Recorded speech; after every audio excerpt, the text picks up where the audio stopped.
Avant tout propos, permettez-moi de rendre un hommage mérité à l'ensemble des forces de défense et de sécurité, à l'ensemble des volontaires pour la défense de la patrie, à l'ensemble de toutes ces populations résilientes et patriotes qui se battent jour et nuit pour que le Burkina Faso reste debout. Grâce à leur résilience, grâce à leur détermination, grâce à leur abnégation, le Burkina Faso restera debout malgré toutes les adversités. Prompt rétablissement aux blessés. Pour ceux qui nous ont quittés dans cette guerre d'honneur, je réitère l'engagement ferme du gouvernement à ne jamais les oublier. Que la terre libre du Burkina Faso leur soit légère. C'est l'occasion pour moi de féliciter et de saluer le travail fort appréciable des services de renseignement. Grâce à leur professionnalisme, le Burkina Faso a déjoué pour la énième fois des tentatives de déstabilisation. Félicitations à eux. En substance, le 3 janvier 2026 à 23h, il était prévu une action de déstabilisation du pays. Cela allait se faire par une série d'assassinats ciblés des autorités civiles et militaires, en commençant par la neutralisation du camarade capitaine Ibrahim Traoré, chef de l'État, président du Faso, soit à bout portant, soit par une action pour miner son domicile. Après cette action, devrait suivre une action de mise hors service de la base drone et une intervention militaire terrestre des forces extérieures. Les acteurs impliqués pour une question de confidentialité et aussi pour éviter de compromettre l'efficacité des enquêtes, nous allons citer seulement l'acteur principal.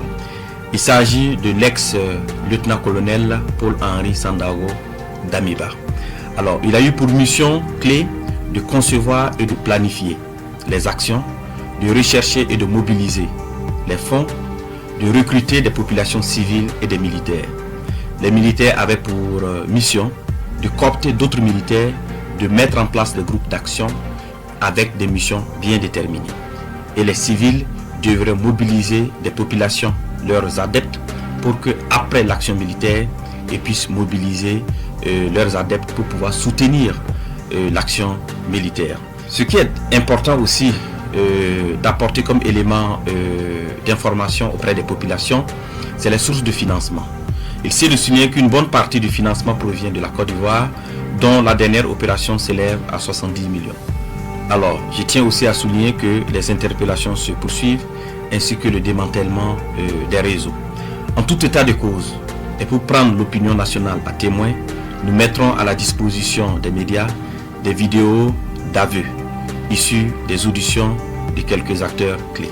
Alors, les enquêtes se poursuivent, les interpellations également se poursuivent.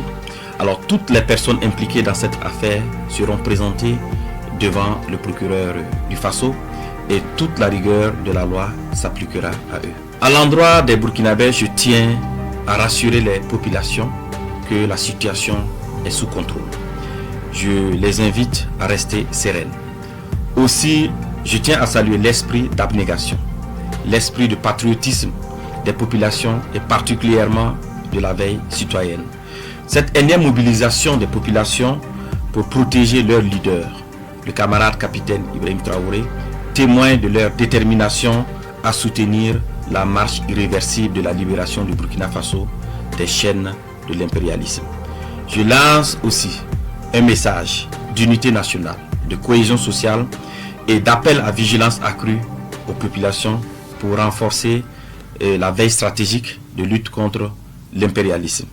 C'est l'occasion pour moi d'appeler l'attention des populations à faire montre de discernement dans leurs activités quotidiennes pour éviter d'être auteurs ou co-auteurs ou complices des projets funestes de déstabilisation de notre pays en dénonçant tout comportement au numéro indiqué.